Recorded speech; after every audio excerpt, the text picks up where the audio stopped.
უკრაინაში 3 წლის წინ დაწყებული რუსული აგრესიის შედეგებზე საუბრით დაიწყო პრემიერ-მინისტრმა მთავრობის დღევანდელი სხდომა. 24 თებერვალი ტრაგიკულ თარიღად შეაფასა და მეგობარ უკრაინას ომის მალე დასრულება და მშვიდობის დამყარება უსურვა. Საერთოდ ტრაგიკული თარიღი ჩვენ მეგობარი ქვეყნის უკრაინის ისტორიაში ძალიან მძიმეა ომის შედეგები ჩვენ მეგობარი ქვეყნისთვის, მეგობარი ხალხისთვის უამრავი ადამიანია დაღუპული ამ ომის შედეგად 10 მილიონამდე ადამიანი უკრაინელი იქცა დევნილად, ალტოვულად 20% უკრაინის ტერიტორიების არის დღეს ოკუპირებული რუსეთის ფედერაციის მიერ. ჩვენ რა თქმა უნდა პირველ რიგში ვუსურვებთ ჩვენს მეგობარ ქვეყანას, მეგობარ ხალხს მშვიდობას. პრინციპულად მნიშვნელოვანია წარმატებით დასრულდეს, რაც შეიძლება სწრაფად ის პროცესი, რომელიც არის დაწყებული და რომელიც უკავშირდება უკრაინაში მშვიდობის დამყარებას. საქართველოს გულწრფელად უჭერს მხარს უკრაინის სუვერენიტეტს, უკრაინის ტერიტორიულ მთლიანობას და რა თქმა უნდა ჩვენთვის ძალიან მტკივნეულია ის პროცესები, რა პროცესებსაც გადის ქვეყანა და ის აგრესია, რაც მის მიმსამართით ხორციელდება აგერ უკვე 3 წელია. მშვიდობიანი განვითარება არის ერთადერთი ალტერნატივა, რაც შესაძლებლობას მოგცემს ჩვენს რეგიონში, ევროპის რეგიონში კონდეს შემდგომი განვითარების შესაძლებლობა. ბოლო 3 წელი მარტივი არც საქართველოსთვის ყოფილა. ომში ჩართვის მცდელობები, უსაფუძვლო ბრალდებები და უსამართლო დამოკიდებულებები. ეს ყველაფერი კი პარლამენტის თავმჯდომარემ შეაჯამა. შალვა პაპუაშვილი წერს, რომ ქართული ოცნებისთვის მნიშვნელოვანი ეროვნული ინტერესებია. საქართველოს ხელისუფლებას კი თამამად შეუძლია ქართულ ხალხს თვალი გაუსწოროს, ვინაიდან ჩვენი ქვეყანა არსებული გამოწვევების ფონზე ღირებულებების, პრინციპებისა და რწმენის ერთგული დარჩა.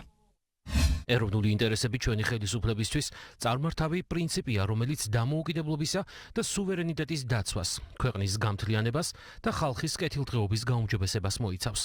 ამგვარად ჩამოყალიბებული ეროვნული ინტერესები ამავე დროს ჩვენი საგარეო პოლიტიკის ქვაკუთხედია. სწორედ ეროვნული ინტერესების ამგვარი გაგება ედო საფუძვლად ყველა იმ გადაწყვეტილებას, რომელიც უკრაინის ომის დაწყებამდე და დაწყების შემდეგ მივიღეთ. ჯერ კიდევ მანამ, სანამ რუსეთი უკრაინაში შეიჭრებოდა, საქართველოს პარლამენტმა მიიღო რეზოლუცია უკრაინის შესახებ, რომელშიც ომის დაუშვებლობაზე იყო საუბარი და რომელიც ყველა მთავრობას მოუწოდებდა თავი შეეკავებინათ ვითარების ესკალაციისგან. 3 წლის წინ მიღებული ეს რეზოლუცია კარგად ეხმიანება ამერიკის შეერთებული შტატების დღევანდელი ადმინისტრაციის მოსაზრებებს, რომლებიც მშვიდობის ქვაკუთხედადაა მოაზრებული. ომის დაწყების შემდეგ საქართველოს მთავრობამ სრული სოლიდარობა გამოუცხადა უკრაინელ ხალხს. ვიყავით თანაავტორი და ხელმომწერი ყველა საერთაშორისო პოლიტიკური და სამართლებრივი დოკუმენტისა, რომელიც რუსულ აგრესიას გმობდა. გამოვრიცხეთ რუსეთზე დადებული საერთაშორისო სანქციების გვერდის ავლის ნებისმიერი მცდელობა. მივაწოდეთ ჰუმანიტარული დახმარება უკრაინას. შევიფარეთ 10,000-ობით უკრაინელი ლტოლვილი, ოკუპირებული ტერიტორიები და დევნილ ჩვენს 300,000 იძულებით გადაადგილებულ პირთან ერთად. ამ ყველაფრის ფონზე პარლამენტის თავმჯდომარე ვერც 3 წლის შემდეგ ხსნის ზელენსკის ადმინისტრაციის საპასუხო ნაბიჯებს. წერს, რომ საქართველოდან უკრაინის ელჩის გაწვევა გაუგარი იყო. მიუღებელი იყო ზელენსკის მხრიდან საქართველოს ხელისუფლების წინააღმდეგ წასვლა და ქართული ოპოზიციის პროტესტში მისი ჩართულობა. აუხსნელი იყო უკრაინის მაღალი თანამდებობის პირების მხრიდან აქ მეორე ფრონტის გახსნის მოწოდებები. ქართული ოცნება არა მხოლოდ უკრაინის, ევროპის უსამართლო დამოკიდებულებებზეც ამახვილებს ყურადღებას. გახსოვთ თუ როგორი შემოტევა მიდიოდა საქართველოს ხელისუფლებაზე, როგორი ზეწოლა იყო, რა ვიცი, უამრავი შეურაცხყოფა, ცილისწამება, მუქარები, რომელიც დღესაც გრძელდება, თუმცა ჩვენი ქვეყნის მოსახლეობასთან ერთად დავდექით, ძალიან მტკიცეთ და გავატარეთ ჩვენი ქვეყნის ინტერესები. არ შევუერთდით სანქციებს, რომელიც იქნებოდა დამანგრეველი საქართველოს ეკონომიკისთვის. რა თქმა უნდა, მეორე ფრონტის გახსნა შეიძლება სახელმწიფოებრობა დაგვეკარგა საერთოდ. ძალიან მძიმე მდგომარეობაში აღმოჩნდა უკრაინა და ეს ყველაფერი ავარიდეთ ჩვენს ქვეყანას. თუმცა ოპოზიცია ომში ჩართვის საფრთხეს დღემდე ვერ ხედავს. საქართველოს ხელისუფლებას კი უმოქმედობაში ადანაშაულებს, მათთვის უკრაინისთვის გაკეთებული საქმე არასაკმარისია.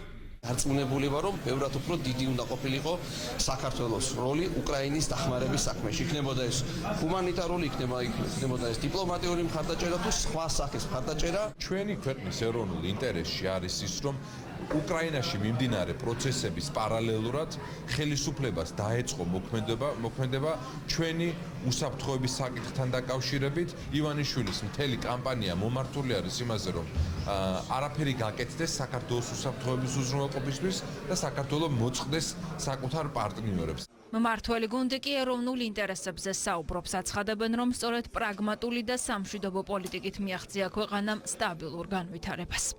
იყო უდიდესი ზეწოლა სხვადასხვა ფორმატით, სხვადასხვა კუთხით, ქვეყნის შიგნიდან, ქვეყნის გარედან პირველ რიგში, რომ საქართველოს დაეკავებინა უკიდურესად კონფრონტაციული პოზიცია რუსეთთან მიმართებაში. რა თქმა უნდა, ეს ყველაფერი არა მარტო დიდი ეკონომიკური პრობლემებით, ასე ვთქვათ, აისახებოდა საქართველოში, საბოლოო ჯამში დამთავრდებოდა რუსული აგრესიით. მე ზუსტად მახსოვს 24 თებერვალი 3 წლის წინ, არა მარტო 24 თებერვალი, 26, 27, 28 თებერვალი, ასე ვთქვათ, ელჩი მოდიოდა და მაღალი წარმომადგენელი სხვა ქვეყნის მაღალ წარმომადგენლებზე და რას ითხოვდნენ კონკრეტულად, რა ნაბიჯების გადადგმას ითხოვდნენ. საქართველოს რომ ეს ნაბიჯები გადაედგა, დღეს სრულიად სხვა ვითარებაში და პირობებში იქნებოდა საქართველოს მინიმუმ ამაზე უკვე არაერთხელ ითქვა მინიმუმ ეკონომიკური კოლაფსის პირობებში და ასევე ძალიან დიდი რისკის ქვეშ რომ მოხდებოდა ესკალაცია, სამხედრო ესკალაცია და დაპირისპირება რუსეთთან. როგორც არასდროს, ისე გახდა ცხადი, რომ თურმე ის ნაბიჯები, რაც ჩვენ მაშინ გადავდგით და ვთქვით, რომ ჩვენ მეორე ფრონტს არ გავხსნით, რომ ეს მიუღებელი და დამღუპელი იქნებოდა. შემდეგ ვთქვით, რომ ჩვენ არ გაუშვებდით აი ამ ასე ვთქვათ მოხალისეებს, იმიტომ რომ ეს პირდაპირ ჩართვა იქნებოდა ჩვენი ქვეყნა არაფერი დარჩებოდა. რუსეთისთვის ჩვენი სანქცია რა იქნებოდა 0.01%-იც არ იქნებოდა, მაგრამ ჩვენთვის ეს იქნებოდა ჩამონგრევა ეკონომიკის. აქ იქნებოდა ქაოსი. ყველაფერს თავი დაანებეთ, სახელმწიფო არ გვექნებოდა. და არაფერს ვამბობ იმ ახალგაზრდებზე, რომელსაც მოუწევდათ ომში ჩართვა. ჩვენ ეს ავარიდით ამ ქვეყანას. სამწლიანი ომის შემდეგ უკრაინა და რუსეთი ომის დასრულებაზე საუბრობენ, თუმცა ამ ომის თავიდან აცილება რომ შესაძლებელი იყო, ახლა ამას ამერიკის პრეზიდენტიც აცხადებს. 3 წლით ადრე კი ეს საქართველომ თქვა.